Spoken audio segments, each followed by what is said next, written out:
우리 찬송가 394장 찬송하겠습니다. 찬송가 394장입니다. 이 세상의 친구들 나를 버려도 나를 사랑하는 이 예수뿐일세. 예수 내 친구 날 버리지 않네. 온 천지는 변해도 날 버리지 않네. 검은 구름 덮이고 광풍이 일어도 예수 나의 힘 되니 겁낼 것 없네. 예수 내 친구 날 버리지 않네. 온 천지는 변해도 날 버리지 않네. 괴로운 일 당해도 낙심 말아라. 영원하신 주 능력 나를 붙드네. 예수 내 친구 날 버리지 않네. 온 천지는 변해도 날 버리지 않네. 하나님 말씀 데살로니가 후서 2장 1절부터 4절입니다. 데살로니가 후서 2장 1절부터 4절.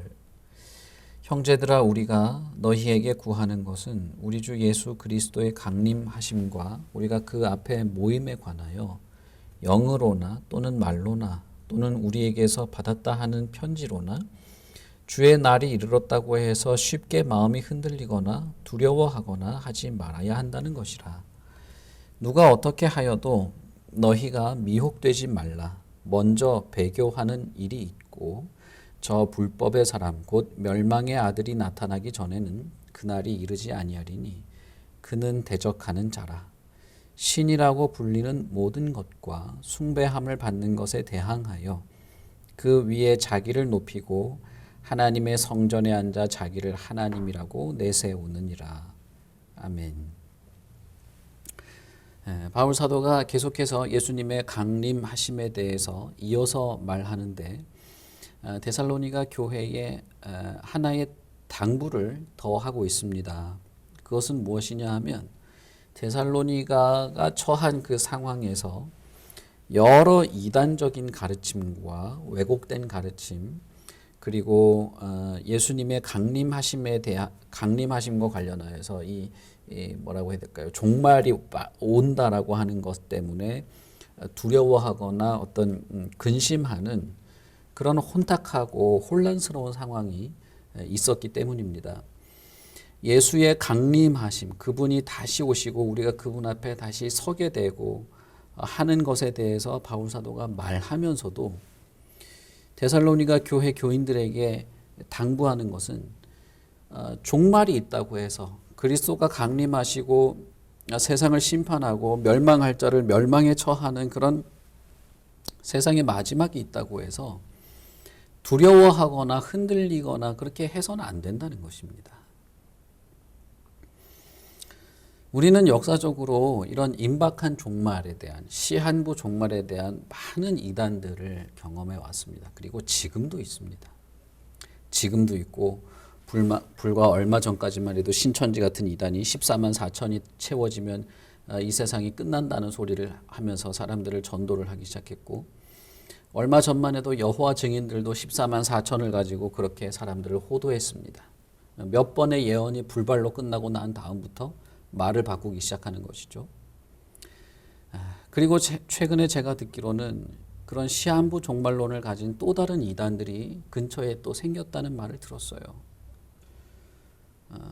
그러면서 세상이 끝날 터인데 어떻게 살아야 되냐, 우리가 어떻게 구원을 받아야 되냐, 어떤 하는 그런 조바심과 두려움과 어떤 흔들리는 마음들로 사람들을 미혹하는 것이죠.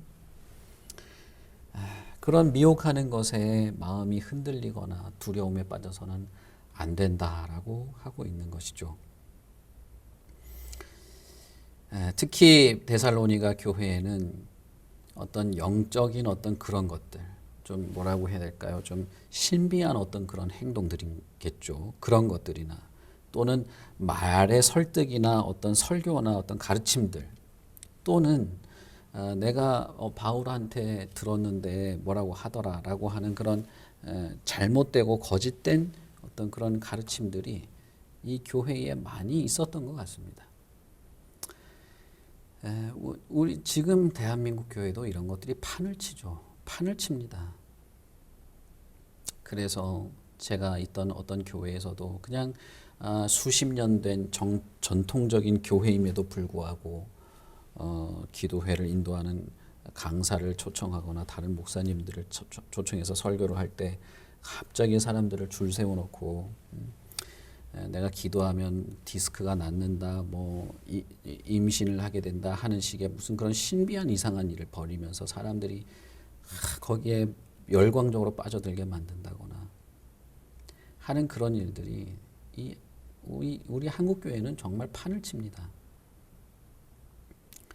그리고 또 교묘한 말로 성경을 자기식대로 해석해서 기존의 교회에서 수천 년간 전통적으로 하나님의 말씀으로 믿고 지켜오고 소망 가운데 이렇게 받아왔던 말씀들이 다 이렇게 잘못된 것이다. 이거는 잘못된 것이다라고 하면서 마치 새로운 진리, 새로운 해석이 있어서 이게 정말 참된 진리라고 하는 식의 그런 호도되는 것도 정말 많습니다. 너무나 판을 쳐요. 그러나 여러분, 하나님께서 기독교의 그 수천 년 역사 속에서 이단들은 다 이단으로 드러나게 하시고 하나님의 교회가 연약해 보이고 약해 보이고 정말 힘이 없어 보였지만 그러나 그 진리가 수백 수천 년을 통해서 계속 이어지도록 하나님께서 지켜오시고 이어오셨죠. 그러니 여러분, 우리가 교회에서 바른 성경의 말씀과 진리를 듣고 배워나가는 것이 무척 중요하고, 또 하나는 뭔가 새롭고 뭔가 정말 기발하고 속이 시원해지고 하는 그런 것에 쉽게 그렇게 미혹돼서는 안 되는 것입니다.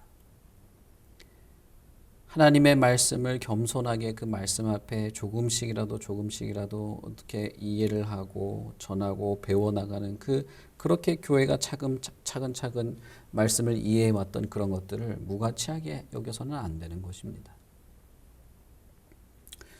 바울 사도는 그래서 영으로나 말로나 누구에게서나 편지나 누가 했다고 해서 두려워하거나 흔들리지 말아라. 누가 어떻게 하든 마지막 때에 어떤 징조가 있는데 그 징조가 나타나는 것들을 보고 어떻게 하라고요? 두려워하라고요? 아니죠. 징조가 있는데 그 징조를 보고 주님이 오신다는 것을 더 확실한 소망 가운데 받고 오히려 진리를 더욱 강하게 붙잡으라라고 하는 것이에요.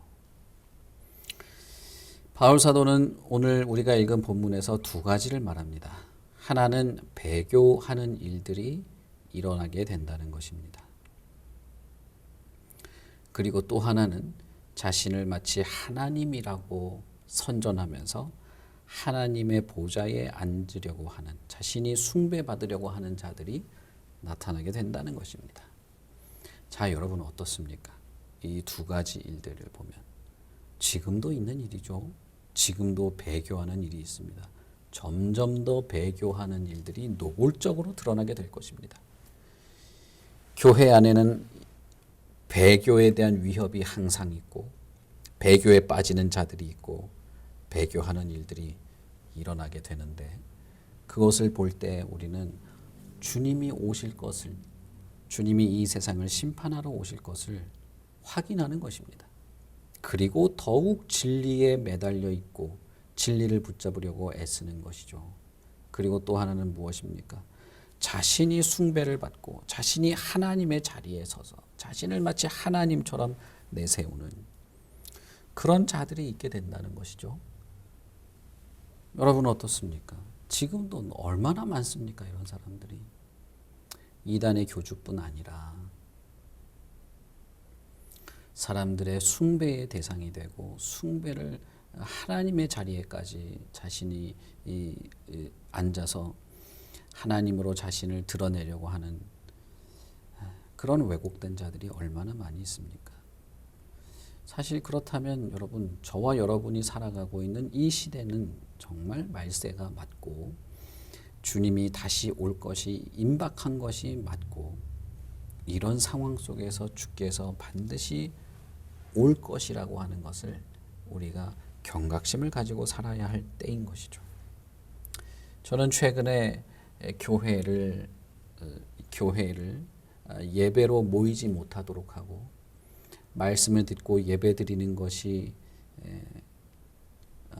이렇게 거부되는 이런 시기가 우리 사회 속에서 도래하기 시작하면서 교회는 모이는 것인데 모이는 것 자체를 부정하고 모이는 것이 이 시대가 변하고 모든 것이 다 온라인으로 바뀌는데 온라인에 발맞춰 가지 않고 이것을 끝까지 부정하면 교회는 더 이상 존재하지 못할 것이다 이렇게 말하는 그런 여러 사람들의 말을 많이 들었어요. 그리고 그렇게 발맞추어 나가는 것이야말로 진짜 하나님의 뜻인 것이냐 말하는 사람들, 혹은 그렇게 가는 것이 정말 이렇게 스마트한 것처럼 말하는 많은 사람들의 이야기를 듣습니다. 성경을 가지갓대로 해석하면서 그렇게 하는 것이죠. 어째서 모이는 것에 힘쓰지 않아도 되는 것이 교회일 수 있겠습니까? 그런데 지금 시대가 그러고 있는 것이죠. 저는 정말로 우리가 말세를 살고 있다는 생각을 하게 됩니다. 제가 지금도 이렇게 이것을 온라인으로 하고 있습니다만은 여러분 여기에 젖어서 편리하게 생각하시고 그렇게 돼서는 안 돼요. 물론 이건 뭐 더 다른 이야기입니다만은 어쨌든 여러분 왜곡된 가르침, 왜곡된 해석, 혹은 신기하고 세련되고 새로운 어떤 신박한 어떤 그런 것들, 그런 것에 미혹되지 마십시오. 혹은 종말에 대해서 두려워하지도 마십시오. 우리는 오히려 그것을 알면 알수록 진리를 더욱 붙잡고 하나님의 심판을 오히려 기다리고 예수 그리스도의 강림하심으로 우리가 참으로 그 영광 가운데 하나님을 만나볼 것을 바라볼 자들에 불과한 것이죠. 우리의 삶은 그런 것입니다. 그러니 하나님께서 우리에게 지혜를 주셔서 언제나 말씀을 읽고 이해하고 그 말씀 안에 소망을 가지고 주님을 바라볼 수 있는 저와 여러분이 되시기를 바랍니다. 여러분, 지금은 정말 말세의 시기입니다. 모이기를 패하는 어떤 일들, 그것이 자발적으로 시작되죠. 교회 안에서부터 우리가 모이지 않고 온라인으로 가고 뭐 어떻게 하고 교회에서부터 벌써 이러고 있죠. 그리고 배교하는 일들이 여기저기서 일어나고 있고 마치 자신이 하나님인 것처럼 그렇게 자신이 숭배받고자 하는 자들이 여기저기서 일어나고 있고 이제는 말씀을 듣고 싶어도 들을 수 없어서 여기저기로 몰려다니면서 말씀을 들으려고 애를 써야 되는 그런 시기가 이제 또 곧 오게 될 것입니다. 여러분, 그러나 그것은 큰 일이 아니에요. 물론 우리에게 어떤 어려움은 있을 수 있으나 그것은 결국 우리가 기다리는 주님의 오심, 그리스도의 강림, 우리가 기다리는 하나님 앞에서 하나님의 백성으로 부르심에 합당한 자로 설 수 있도록 이렇게 부르신 그 하나님의 그 우리의 기다림의 날이 오는 것이죠. 그러니 여러분 여기저기에 마음 빼앗기지 마시고 언제나 진리 안에 굳건하게 서시고 말씀을 묵상하고 이해하고 순종하고 오직 주님만을 바라보시는 하나님의 성도가 되시기를 바랍니다. 우리 같이 기도하겠습니다. 하나님 아버지, 은혜를 참 감사합니다. 하나님께서 우리를 하나님의 자녀로 삼으시고 다시 오실 약속을 허락하여 주셨습니다. 우리는 주님이 오실 것을 오히려 기다리는 자들입니다. 주님이 오시고 이 세상의 종말이 될 것이라 삶을 포기하는 자들이 아니고, 이 세상이 곧 종말에 이를 것이라 우리의 삶을 내일에 있을 우리의 삶을 포기하는 자들이 아닙니다. 오히려 주님이 오실 그 날을 기다리면서 여전히 오늘 하루를 충실하게 살고 여전히 오늘 하루를 하나님의 자녀로 살기를 애쓰는 자들입니다. 이 땅에 얼마나 많은 미혹이 있고 적그리스도와 같은 자들이 일어나고 미혹해하며 마음을 두렵게 만드는 일들이 일어나는지 모르겠습니다. 동지 같았는데 배교하는 자들도 있습니다. 그러나 하나님, 이 모든 것이 하나님께서 말씀하신 대로 종말의 징조이고 말세의 징조이라면 우리는 그저 변함없이 하나님의 자녀로 살고 매일매일 하루하루 있는 하나님의 풍성한 은혜를 그저 바라보며 살아갈 뿐입니다. 그러니 하나님이여, 우리의 마음이 흔들리지 않도록 도우시고 진리 가운데 바른 길을 발견하게 하시고 언제나 주님의 말씀과 진리를 따라 내 자신을 돌아보며 주님 앞에 설 것을 기대하며 살아가는 자들로 그렇게 하루하루 충실하게 살아가게 하여 주시옵소서.